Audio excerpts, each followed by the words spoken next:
All right, so before going a little bit deeper, I want to go over what is authentication and what is authorization, because I know that sometimes people can get confused between the two. So I want to spend a little bit of time to go over the difference between authentication versus authorization.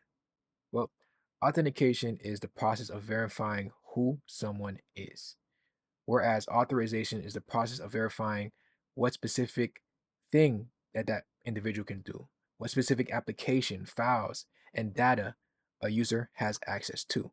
So an example that I like to use to help clarify authentication versus authorization is someone working at the White House. Just because you work at the White House does not mean you have access to view all of the confidential files. You could be a gardener, you could be a chef, you could be a cook, and each one of those individuals have different authorization, right? They can probably go to a certain part in the White House. They could probably view certain things in the White House, but they're not the president. They cannot view all the files. They can't view all the application. They can't view all the data because they don't have the proper authorization. So it's just like with an application, right? Someone can be just a regular user, right, where they can use regular functions of the application, whereas someone can be a little bit more elevated, such as an admin or a moderator, and they have a little bit more authorization to work with different portions of the application. So authorization and authentication is different, right? Authentication is you're logged in, you're able to use the application, but authorization is what functionality can you utilize in the application, right? What can you see? What you have access to change? Authorization and authentication is two different things, right? Authentication is the process of verifying who someone is, whereas authorization is the process of verifying what a user has access to see, manipulate, or even delete. So why is this important in our case? Well, in our case, we will authenticate a user based on the credentials that the user's passed during login, right? If a user already signed up and they have a username and password in our system, they'll be able to authenticate themselves by logging in. And we'll authorize the user based on the token that the user has attached to each request. The token will determine the access rights that the user have. If it fails, then it will return exception based on the error. And during the process of logging in, you remember there were granted authorities, right? So a user can be a regular user, or if you create other authorities such as admin or moderator, this could be attached to the token to see what type of authorization that the user has, right? So there's a mixture of authentication and authorization. Authentication is confirming who the user is, and authorization is confirming what that confirmed user can actually do. Now, this is important because we'll be using an authentication manager to process an authentication request, which is login. The authentication manager will attempt to authenticate a user based on the past authentication object. And if successful, it will return a fully populated authentication object, which will include the granted authorities, which we define as just going to be a user, or if you want to add additional authorities such as admin and moderator, it will pass that fully populated if successful. Now, if it fails, there are different exceptions. There's a disabled exception. Remember, in the user details, a user can be locked, a user can be disabled. And then there's the bad credentials exception where just because a user may attempt to log in doesn't mean that is the actual user, right? It can be a bad actor, right? It can be somebody else attempting to log in with the credentials and they don't have the proper password. Or maybe someone forgot the password, but we're still unable to let them in the system because they have not been able to fully authenticate themselves. So this is why it's important to understand authentication versus authorization, right? We're going to be utilizing the authentication manager to make sure that the user is who they say they are based on their email and their password. And then we'll be utilizing things like granted authorities to provide a user with the proper authorization to use certain parts of an application. So how does Spring Security actually work? Well, Spring Security is really a chain of filters. The client sends the initial request, and each filter handles the request that was sent and pass it down to another filter. If there are any issues while running the logic in any of the filters, it will not pass it down to the next filter. So with this chain, we'll be able to modify the requests as they go down the chain, or even the response that will be sent back to the user, which we'll be doing later on in the course. So as you can see, the client sends a request. Maybe this can be a login request, right? And it creates a filter chain, which contains a series of filters. And it will start the process of going down each individual filter and process it within each filter. If there's an issue within any of these filters, then it's going to send a response back to the user that, something went wrong, right? But if it's able to go through all of the filters, then it will process it as expected. So here's an example of a typical filter. It will take in a request and it will take in a response and it will have an instance of the filter chain, right? This can be a series of filters. So before going to the next filter, by using chain.doFilter and sending the request and the response, we can do some logic beforehand. Maybe we got to manipulate the request and maybe you got to manipulate the response. That can be done beforehand and then invoke the do filter to send it on to the next filter. And even after, if you want to do some logic afterwards, then you can do it after the do filter as well. So you have the ability to work with the chain, do some logic beforehand, and do some logic afterwards. So this is pretty much what we'll be doing. We'll be creating a series of filters before sending a response back to the user. If they log in with the wrong credentials, then an exception will be sent back to inform them that it's a bad authentication request. Now, if everything is proper, the credentials is proper, then we'll move down the filter chain and eventually we'll send back a proper response with a token so that they can use that token for their future request. So to start off, we'll be creating a JWT authentication filter, which will attempt to log in a user based on the credentials passed. If successful, it will return a token, and if it fails, we'll handle that response. So two dependencies that we're going to need to start that process is Jaxb API and JSON. So I'll add this to the pom.xml and then we can continue on to the authentication filter. All right, so let me go ahead and add the dependencies that we'll need. So like I said, we're going to need Jaxb and we're going to need JSON. Let me go ahead and add that to the pom.xml. And I'll add it right below this JSON web token dependency. Reduce the gap. Go ahead and let Maven refresh that so that it can grab those new dependencies. And then after retrieving those dependencies, what I want to do is I want to create a new package. And let me close these up. And I want to create a new package called config. This is going to hold all of our configuration files. And since we'll be configuring different filters and Spring Security in here, I believe this is the perfect place to put it. So go ahead, create a new package called config, and we'll start the process of creating a JWT authentication filter. So let me right click on here, create a new Kotlin class, and I call that JWT authentication filter.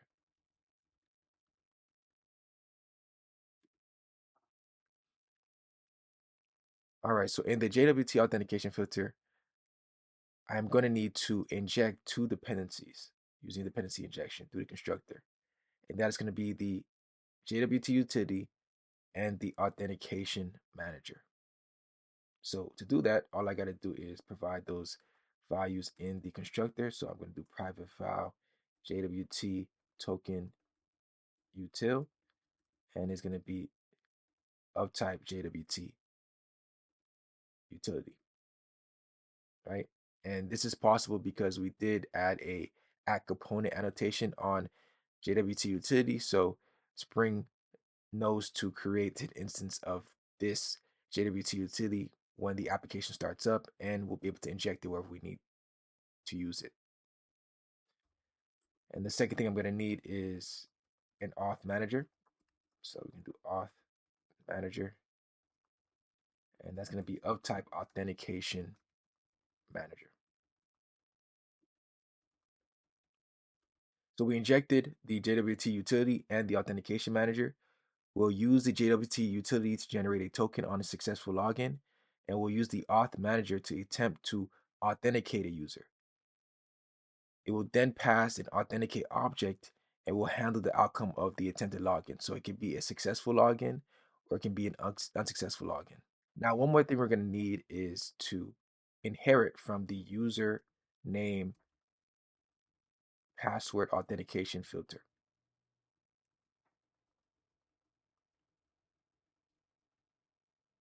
And I got to add a colon in between here and import that from Spring Security. Now, let me go over exactly what the username password authentication filter is. Now, as the name implies, for a very long name of username password authentication filter, it processes an authentication form submission. So the method that we're going to have to override is called attempt authentication. and we're going to need to write the logic of a user attempting to authenticate. Now, if it's successful, we'll eventually return an authenticated user token. And if no, the authentication is going to be incomplete. And this is also inheriting from the abstract authentication processing filter, which we'll also have to override. So how exactly are we going to utilize this attempt authentication method provided by the username password authentication filter? Well, like I said, we're going to have to override it. So let me go down here and do override fun attempt. And as you can see with IntelliJ, it automatically provides it for us. So I'm going to press enter. All right, so this is the attempt authentication function. And let me remove this first part because we're not going to really need it. And as you can see, and it has the same structure as what I showed before when it comes to a filter, where you have a request and you have a response. And in this case, it's returning an authentication object. The request parameter contains an input stream, which is the request in binary form. So when the user attempts to log in with the email and password, it's going to be all that data, but in a binary form. What we're going to need to do with that binary form of the request is we're going to need to convert that data into a form that we understand, which we can use, which is the login DTO. That's the reason why I created the DTO of login DTO, which is going to be the structure of email and password. So what I'm going to do is I'm going to take this request, convert it into a login DTO using an object mapper, and we're going to be able to access each property within it, which is going to be email and password. We'll then grab those credentials from the login DTO and provide a role. So in my case, everybody's going to be a user, so that's going to be a user role. And we're going to provide it to the authentication manager. The authentication manager will return a authentication object. That's the reason why there's an authentication piece here that it's expecting to be returned. And it will inform us whether it succeeded or whether it failed. And we're going to have to create additional functions to handle when authentication succeeds, meaning that we can return a token in the response, or whether it fails, meaning we have to send a message back to the client to inform them that their authentication failed. Instead of talking about it, let me actually do it. So first we're going to create a variable called credentials. And this is going to be equal to, and I spelled credentials wrong, it's credentials. And it's going to be equal to object mapper. Open that up, and I'm pretty sure I'm going to have to import that. Jackson. And then go ahead and do read value. Open that up and take the request dot input stream. And what we're going to do is we're going to take this request, and I'm going to do a safe call operator here because it is nullable. And I'm going to attempt to turn this request input stream, which is the binary format of it, into a login DTO. So login DTO, and then I'm going to take the class version of it, and I'm going to do .java. So now this will formulate the input stream, which is just the binary form of the request, and convert it into the login DTO. So now we'll have access to each of the properties in the login DTO, so the email and the password. Now what we're going to have to do is we're going to have to put it in a form to send be authenticated using the auth manager. So what I'm going to do is I'm going to create another variable called auth, and that's going to be equal to the username, password, authentication token. Open that up, and it's expecting a couple of things, right? First, it's going to expect the email, the password, and the simple granted authority. And in this case, it's just going to be username. Now, if you have any other roles that you want to provide specifically to this user, then you can go ahead and retrieve those roles or provide it. But in this case, like I said in the beginning, I'm only going to provide one role, and that's going to be the user role, or in this case, the simple granted authority. So I'm going to do credentials dot email, provide that first. Then I'm going to do credentials dot password, provide that. Then I'm going to do collections dot singleton, simple granted authority, and it's going to be a type user. And I got to import collections as well.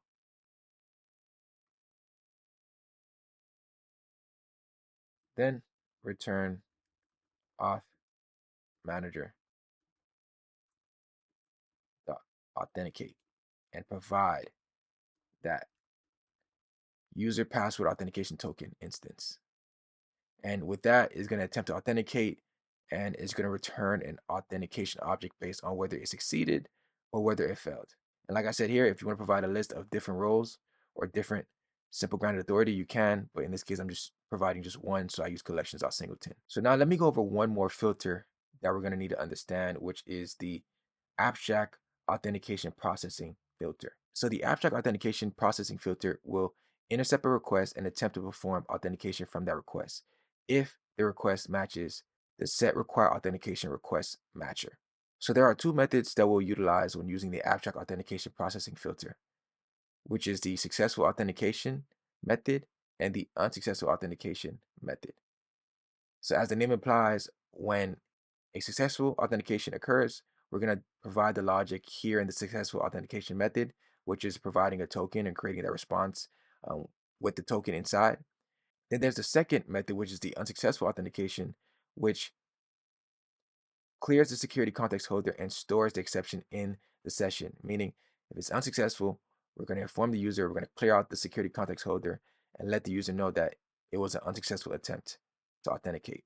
So we're going to override these methods, utilize them during the attempt authentication process to either provide a JWT token or inform the user that the user login attempt failed. So we're going to override these methods and utilize them during the attempt authentication process to either provide a JWT token or inform the user that the login attempt failed.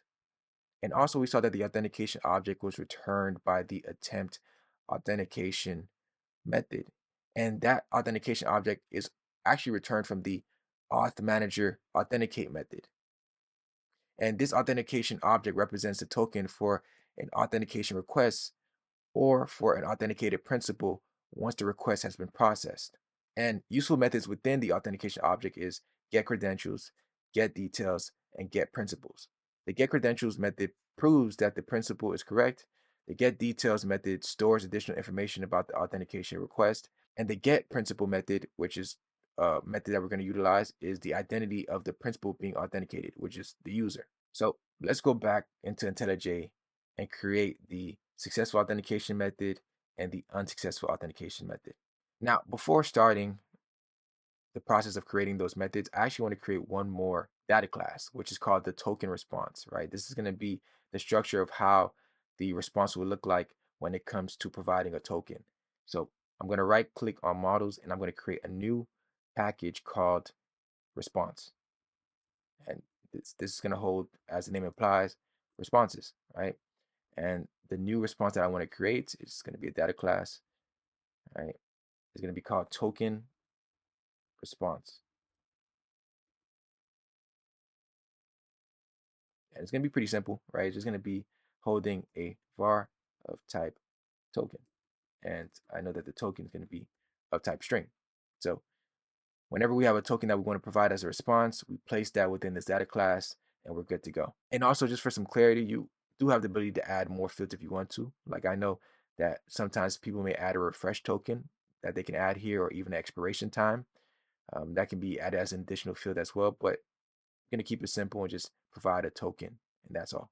All right, so let me go ahead and start the process of overriding the successful authentication method. So what I can do is override fun successful authentication, open that up, erase that, and now I can begin the process of what do I expect to return when a user is successfully authenticated. So what this successful authentication method is going to allow us to do is going to allow us to manipulate the response to provide the information that the user needs. And in this case, it's going to be a token, right? We're going to provide the token to the user, and that's going to be done from the successful authentication method. Now to begin structuring the response in the way that I want, I got to grab some information. And to grab some information, this method provides the auth results, right? And this is the authentication object. And remember, we went over some of the methods that the authentication object provides. It provides get credentials, it provides get principals, which we're going to utilize, and it also provides get details. But I only need, really in this case, get principal, which is just the user identity, right? So we're going to be able to grab information regarding the user. And the get principal is simply an instance of user security. Remember user security that we created a long time ago? Well, if I go back and let me see, should be right here. We're going to be able to grab information, which in this case is the principal about the user. And that should be ID, email.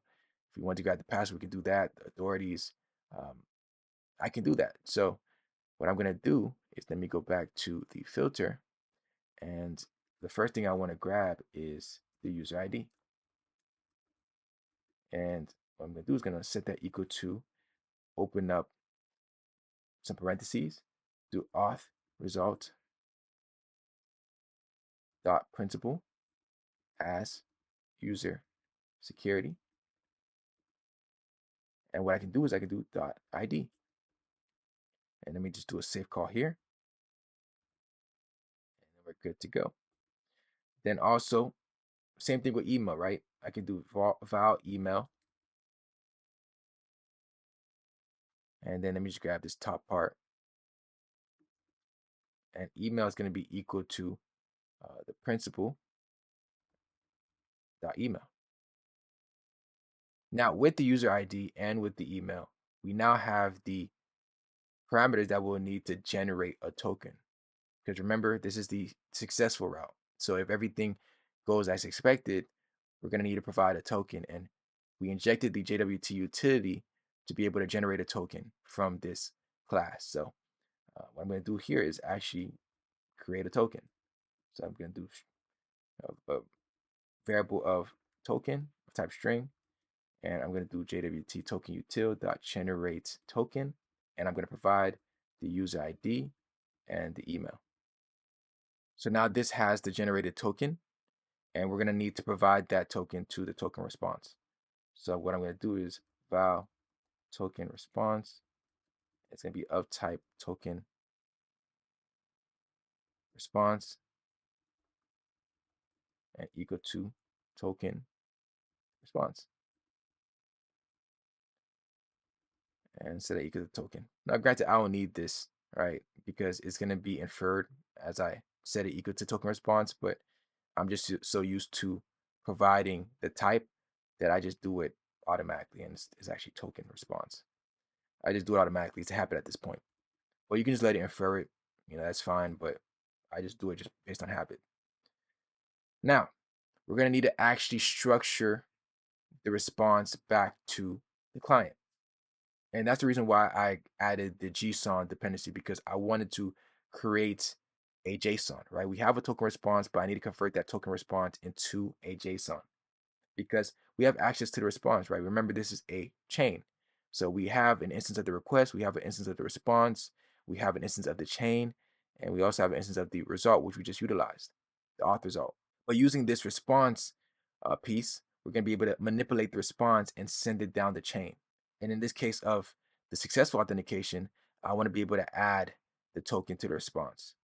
So that's the reason why I'm going to utilize JSON to generate a JSON from the token response, add it to the response, and send it down the chain.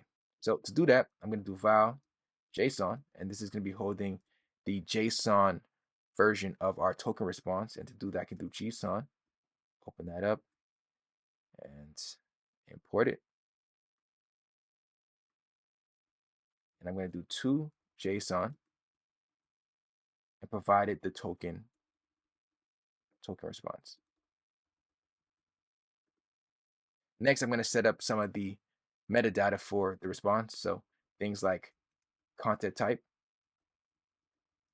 And I'm going to set that equal to application dot or slash JSON / and in this case it'll be response. So, and because it's nullable, I have to do a safe call here and do response dot character encoding, safe call as well, and that's going to be UTF-8. Now the next one is optional. It's really up to how you usually set up your APIs, but just to show you guys how to do it, you could add your authorization token to the header and I'm going to show you guys how to do that. You can do add header and provide the name of authorization and provide the token as a value. Granted, I never really do this, but just to show you guys how you can do that, you could do it. Um, and then what I'm going to do is, and then finally what I'm going to do is I'm going to write the JSON as the value. So writer dot print, and I keep putting res. It's just like ingrained into me to do that, but it's response dot writer, and you gotta make sure to save call as well. Writer dot print and provided the JSON, and it's also got to be a safe call as well. And lastly, what I'm going to do is I'm going to add one more header. And add header. It's going to be access control expose headers. And it's just informing what header we're exposing. And in this case, we're exposing authorization, because if you chose to go this route of adding the authorization token inside of the header, then you're going to need this. So it's just saying that we're exposing authorization in the header. So, but if you didn't, use this part, then you don't need the last part. So that is the successful authentication method. We went ahead and generated a token, wrote that token response into our response provided, and now the user will have access to a token if the request is successful. Next, let's do the unsuccessful authentication route. Now, before starting the unsuccessful authentication method, I want to create a private data class that will be used to send a message if a user provides invalid credentials. So what I'm going to do is do private data class invalid credentials error, and open that up. And I'm going to accept three things in the constructor. First is going to be the timestamp, and it's going to be type long, and it's going to be equal to date, and it's going to be equal to the time, right? It's a timestamp. Second is going to be the status, and this is going to be of type int, and it's going to be a 4.1. 4.1 is usually the status code used for unauthorized users, and we're going to provide it a message as well. So the message is going to be a string, and all it's going to state is, please check your email/password. And then within here, all we're going to do is override the toString, because it's a data class. By default, it does come with a toString, and we're going to override that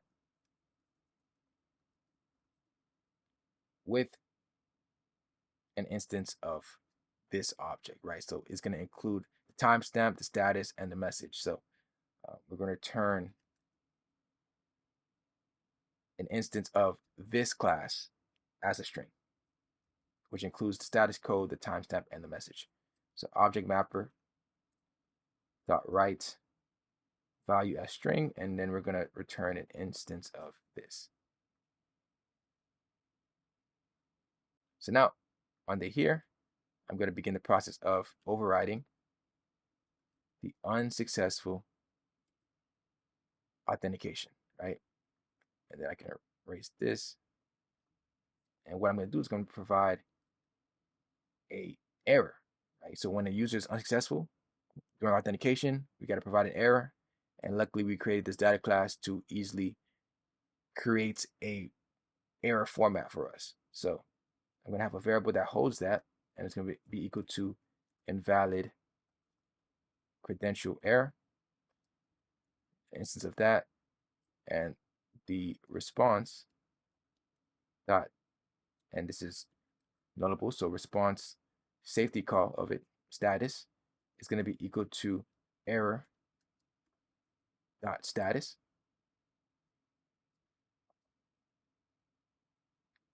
The content type, and also needs a safe call, is going to be equal to application /JSON. So application and then we're going to actually have to write that message. So response writer, and then we're going to append on the error dot toString. So remember, it's just taking this whole object as an instance of a string. Remember, we used the toString. We wrote that value or this version of this instance of this data class, and we're writing it back to the user. And now we have the unsuccessful authentication. And if you want to adjust the time, you could utilize the constructor. If you want to adjust the status, and if you want to make any changes, right, to this invalid credential error, you can adjust the values using the constructor. So whether it's the time, whether it's the uh, status, the message, that can all be done in the constructor here, right? But because we provide a default value, it's not needed. And I just realized I forgot to open up this, so that's the reason why it's screaming at me. Um, there it is. So that is pretty much it. We have all the methods that we need. We have the attempt authentication, which is going to begin the process of logging in the user. We're going to grab those credentials, create a instance of user name password authentication token. It's going to provide that to the authentication manager. And based on that, it's going to provide an instance of an authentication object, right? And that authentication object can either be a successful authentication or it can be an unsuccessful authentication, right? If it's successful, we're going to provide a token. If it's unsuccessful, then we're going to return a error response back to the user. So now with the JWT authentication filter done, we can get started on the JWT authorization filter. We talked about authentication versus authorization. We supplied the token. Now we need to grab the token and see if they deserve or if they're able to use our application, right? Are they a user? We got to check. All right, so let's get started on the JWT authorization filter. Let's right click on the config package and create a new Kotlin class and call it JWT authorization filter.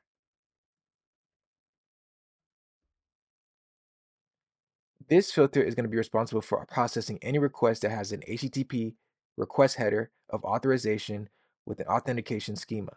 So remember before how I showed how when you're sending a token with a request to an API, the usual format of it is a header of authentication, and the value should be bearer space the actual value of the token. So this filter will process that header to verify that the token is valid. And remember, we already have a JWT utility that allows us to check whether a token is valid. So of course we're going to need that. But we're also going to need the user details service as well as the auth manager. So let me go ahead and inject those dependencies. So let me open this up. And the first thing I'm going to create is private val JWT token util, and it's going to be a type JWT utility. Second one is going to be private val service, and it's going to be of type user details service. And lastly, is going to be the auth manager, and it's going to be a type authentication manager.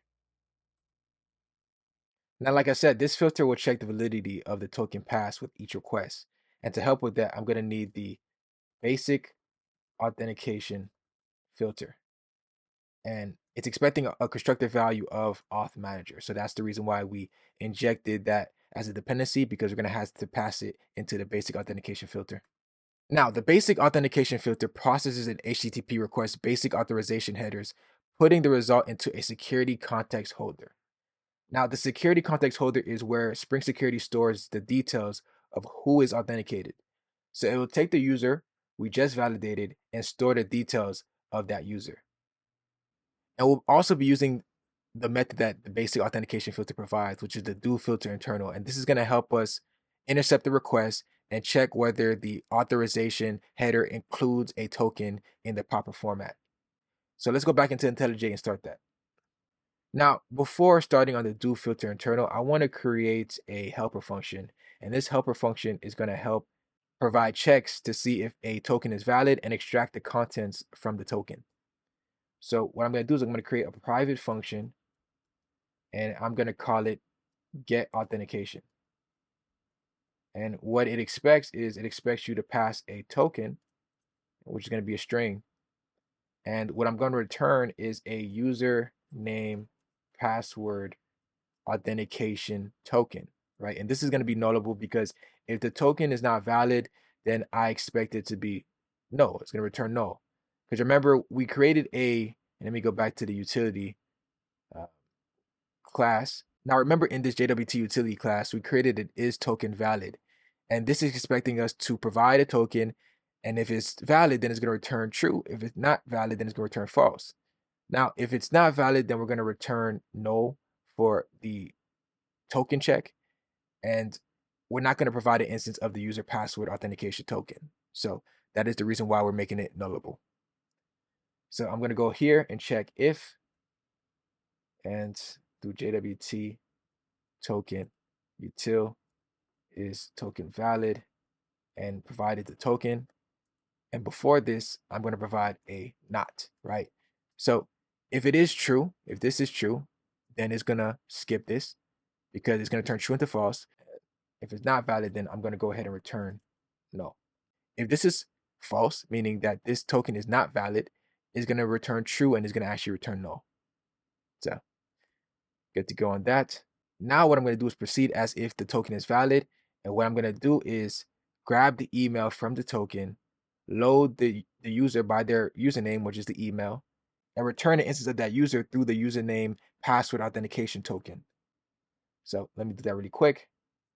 File email is going to be equal to JWT token util.get email, pass the token here. Do val user is equal to service dot load user by username and provided the email. And then what I'm going to do is I'm going to return username password authentication token, an instance of that. And I'm going to provide an instance of user, which we just retrieved. The second parameter is it's expecting credentials, but in this case, I'm just going to provide null. And the last one is going to be the granted authorities, which I'm going to do user.authorities. So the three things that it's expecting is principal, which in this case is going to be the user, credentials, which in this case I'm just returning null, and the authorities, which in this case is just user.authorities. So in my case, it's probably going to be user, right? But if you have other authorities that you provided to the user, then it'll be passed through here. Whether it's admin, moderator, whatever you decided as a simple granted authority, it'll be passed through here. So now that we have our helper function of get authentication, now we can start the process of creating the do filter internal. So let's do override fun of do filter internal. And you can see that IntelliJ does this thing. And we can go ahead and remove this. And within this do filter internal, it comes with different parameters, right? The request, which is an instance of HTTP servlet request, provides methods to access params of the request sent to the system. The HTTP servlet response, which is held by the response variable, provides access to the HTTP headers and return data that will be sent back to the client. So this is the response. And lastly is the filter chain, which we talked about a lot. The filter chain contains filter instances to help process the request. An application, like I said, can have multiple filters. We have two filters. We already built the authentication filter, and right now we're working on the authorization filter. So it'll go through that chain. So what I'm going to do here is I want to grab the header. And you remember what I said, that the request provides access to params of the request. And that also includes the header. So what I can do is file header, have a variable called header, and it's going to be equal to request.get header. And what I want to do is I want to grab the authorization header. So the header that I want to grab is authorization. So do that authorization. And what I got to do next is I got to check if this header, when attempting to retrieve the authorization header, if the header does not have a value, meaning it's null, or I got to check if it starts with bearer, because the format of an authorization header is that it has to have a value of bearer, space, and a token. So it has to be bearer, space, and the token value. Token value, right? So this is how it should look like.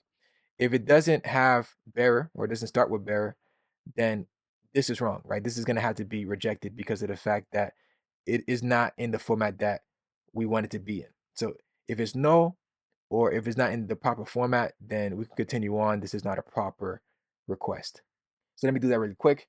So if header, and I got to open up parentheses and I use asterisk, if header is equal to no, or not header dot starts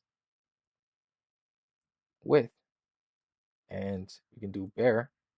Make sure you put the space afterwards because it is bare then space. If it doesn't have bare and space, then what we can do is we could just continue on using the chain dot do filter, right? Continue on with the chain and just return. And it's request and response. I'm so used to the shorthanded way of writing it, but because I use override and it was already provided, it's the long way of doing it. And then afterwards, if it is in the proper format, meaning that it passed this check, meaning that after it passes check, that means it's correct, we can use our helper function of get authentication to get an instance of the user password authentication token. And we could provide it the token by doing get authentication. Then we could do header, which is holding an instance of the token, which honestly, we could probably just put token here to probably make more sense. Token, if token is equal to null, or token starts with bearer, then you can go ahead and continue on just to make it more specific. So if the token dot substring, because we got to extract the bearer piece, right? Because when we're going to check if it's valid or not, we don't need to, grab this bearer piece because that bearer portion is not in the is token validation check. We're extracting that bearer piece and just sending the actual token value. And to remove that bearer piece, we're going to have to use substring. So we could do substring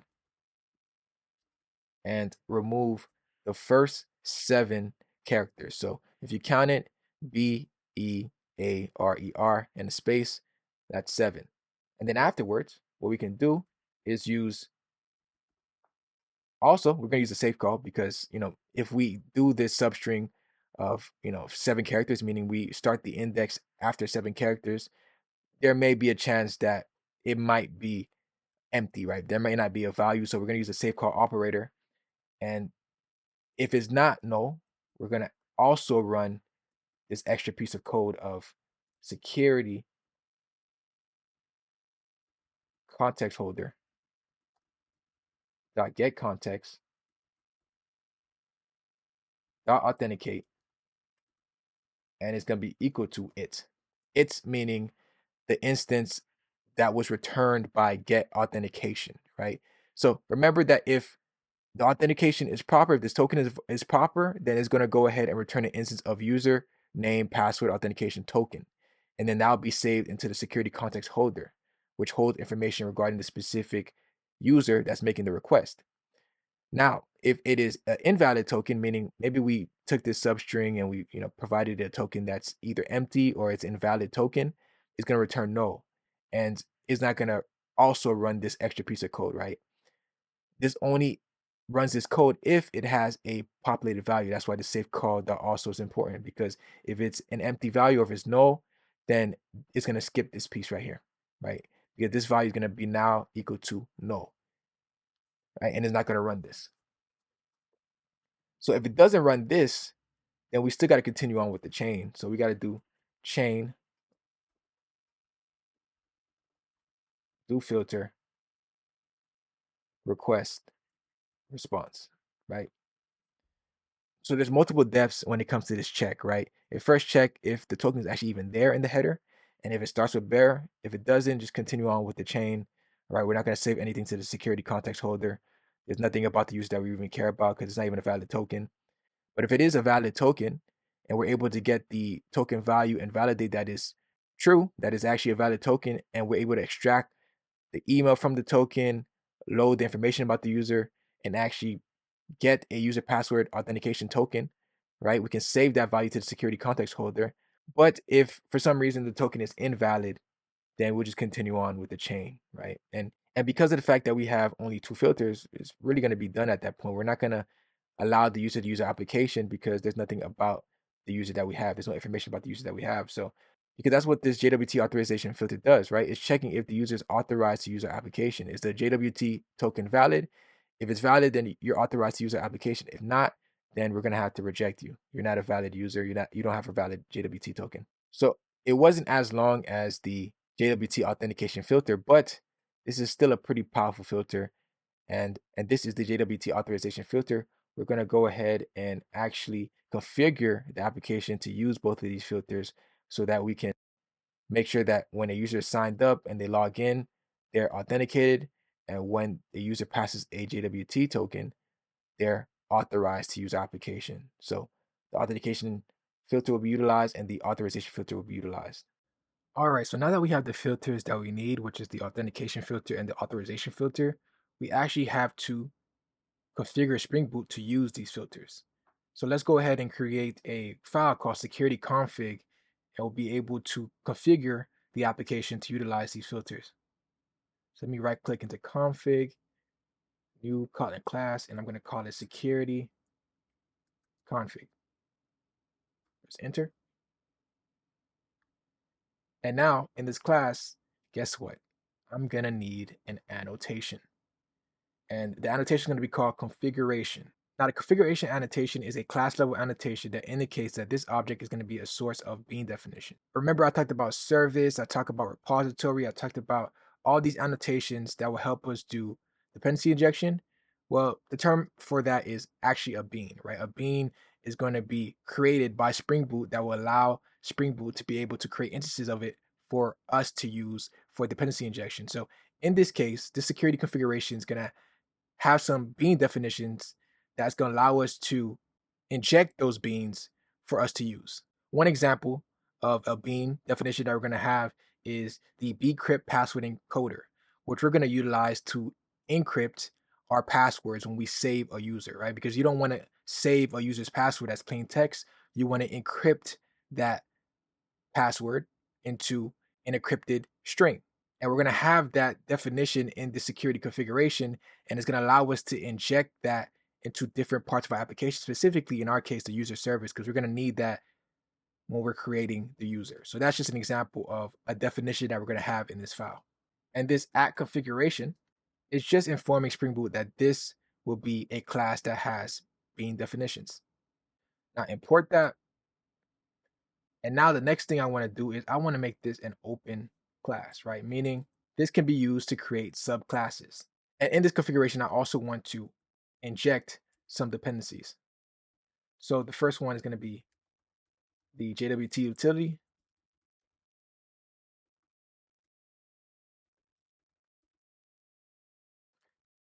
And the second one is going to be the user detail service.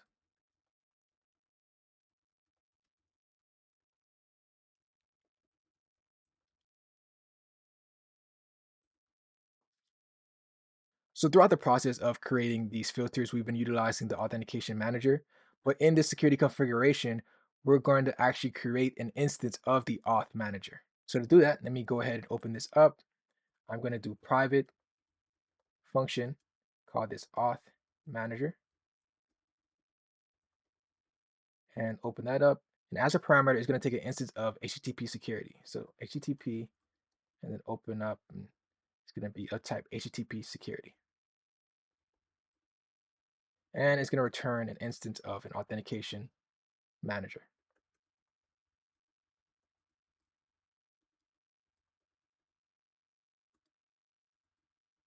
And in here, what I'm going to do is I'm going to utilize the authentication manager builder. So I'm going to do val authentication manager builder, and it's going to be equal to http get shared object. And I just realized I misspelled that. Get shared object, and it's going to be using the authentication manager. Oh, manager. You can tell I didn't take a typewriting class, but authentication manager, the instance of the class dot Java. And I've used this before, but this notation right here is just the instance of the class. It's using the Java Reflection API. I just realized this is also misspelled. Authentication Manager Builder. All right. And let me import that. And now everybody's happy. And then with this Authentication Manager Builder, I'm going to do dot user service or user detail service and pass it the instance of the user detail service that we have above here.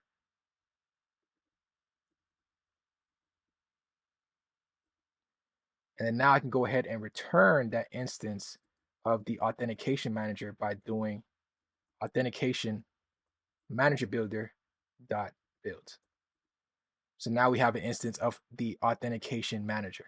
So what else do we have to do within the security configuration? Well, remember I talked about the filter chain, right? It's going to be the chain of filters that we're going to go down once a client sends a request, and we got to establish that. We'll build the filter chain with a bean annotation, meaning that it needs to be created by Spring when the application builds up. Remember, we defined this security configuration as a configuration, so there's going to be some bean definitions that Spring Boot knows to create, and that's going to be the filter chain that Spring needs to create.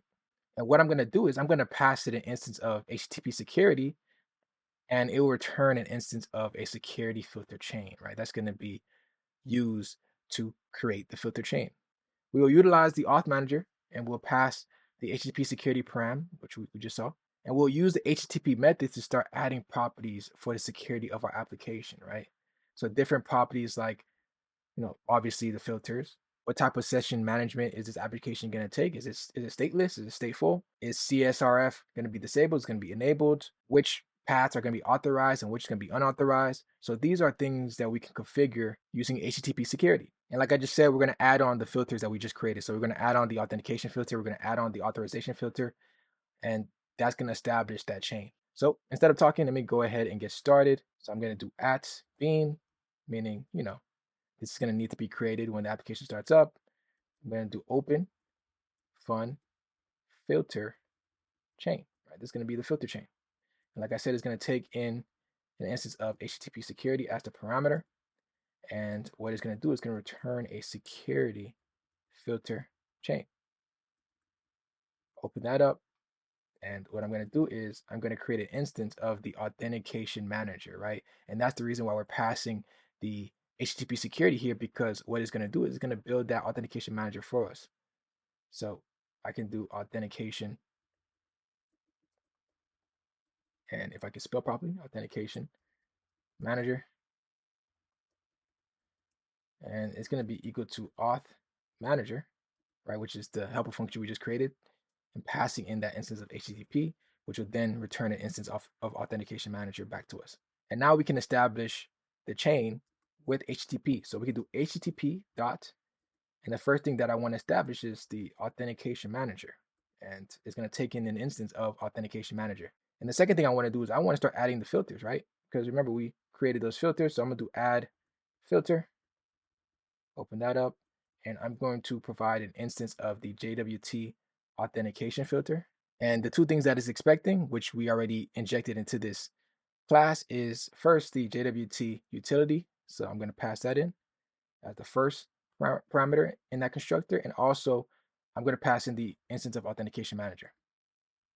Because remember, like I said, we utilize authentication manager throughout the process of building the filters. So it's going to need that instance of the authentication manager. The second filter I'm going to add is the authorization one. So I'm going to do add filter again and open that up.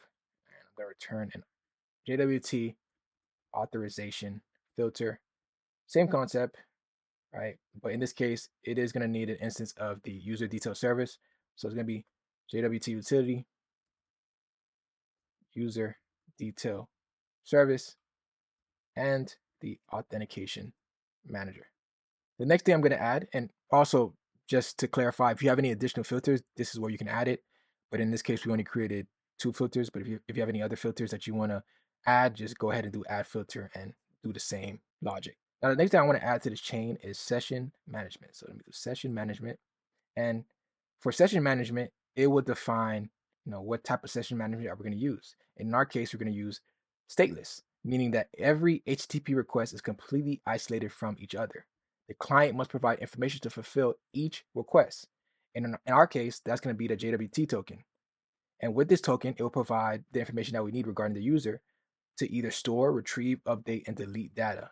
And in our case, data related to funds and any other routes that you decide to add to your application. So to do that, all I got to do is do session management, which is going to take an instance of session management here,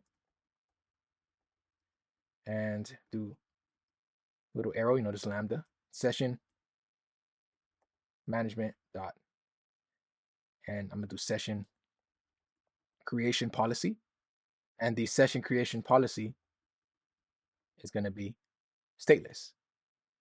But as you can see, there's other options like always, if required, never, but in our case, it's going to be stateless. All right, so that's another thing that we added to the chain. So the next thing I'm going to add is how this application is to handle cross-site request forgery. So in my case, since I'm only going to use Postman to communicate with this application, I will be disabling CSRF. But like I said, CSRF means cross-site request forgery. It is recommended by Spring to enable it if you're going to be using the application for browsers. But in this case, I'm not, so I'm going to have it disabled. And remember, this is going to be a local project. This is not going to be in production. So if it is, go ahead and enable it. But in my case, I'm going to disable it. So let's do CSRF. Open that up. We could be using Lambda.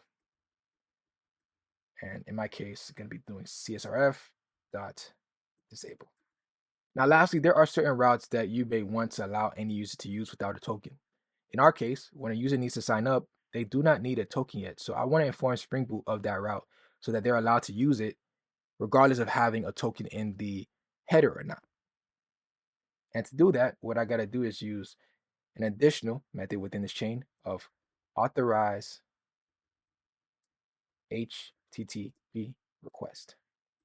And in here, I can do, and this is also Lambda, so auth, open that up and do auth.request matchers. And we got to define the specific endpoint that we want to authorize. In this case, it is going to be /sign up. And that's not enough, right? Yes, we're going to be authorizing this HTTP request, but in what way, right? What we want to do with it. In this case, I want to permit all requests, right? And I'm going to also need to use .any request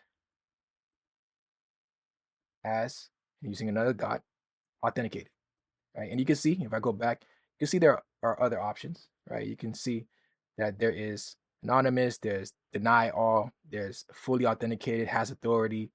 So if you want to define specific authorities, stuff like that is all here. But in my case, I'm just going to mark it as authenticated. They're good to go. And that is the chain, right? We have passed an instance of the authentication manager. We passed in the filters. We provided that this is going to be using a stateless session management. We disabled CSRF in this case, right? But if you're going to be utilizing this with a browser, go ahead and enable that for security purposes. Spring recommends it. And we're going to be authorizing a specific endpoint to not need the token, right? If you want to make sure that you have an open route, this is the approach that you could take. And there are other options with either denying or making sure that a user has a specific role that can be done as well. But in this case, for sign up, it's the only endpoint that I want to keep open. Right? Remember that Spring Security handles login. What I'm going to do is I'm going to return http.build. So it's going to return an instance of the security filter chain. And we're good in that regard. And I just realized I misspelled this. It's authentication. So, I got to fix those in each instance that it has this authentication.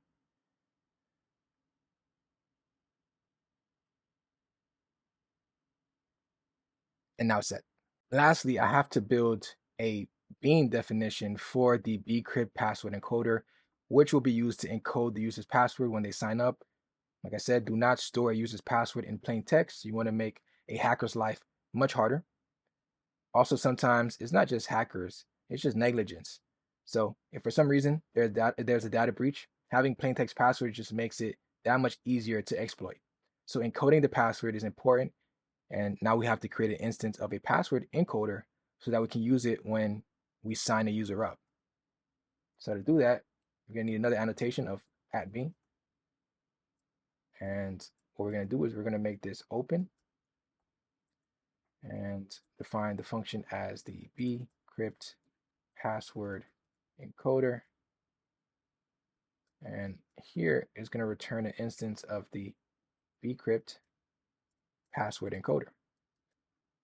Open that up, and all it's going to do is going to return a instance of the bcrypt password encoder. So now we'll be able to use this throughout the application using dependency injection to encode a password. Right? In this case, it's only going to be used during sign up, but it's defined within this security configuration file. So that is all, right? We created a helper function to help set up the authentication manager. We created the filter chain. We added the rules for the filter chain, and we created a definition for the bcrypt password encoder. Let's go ahead into the user service and create the sign up portion, because what's the point of being able to log in if you're not even in the system to be able to log in? So to even test the fact that we're able to retrieve a JWT token, I need to be able to actually create an account. So I'm going to go into the user service and start that process of creating the logic for it.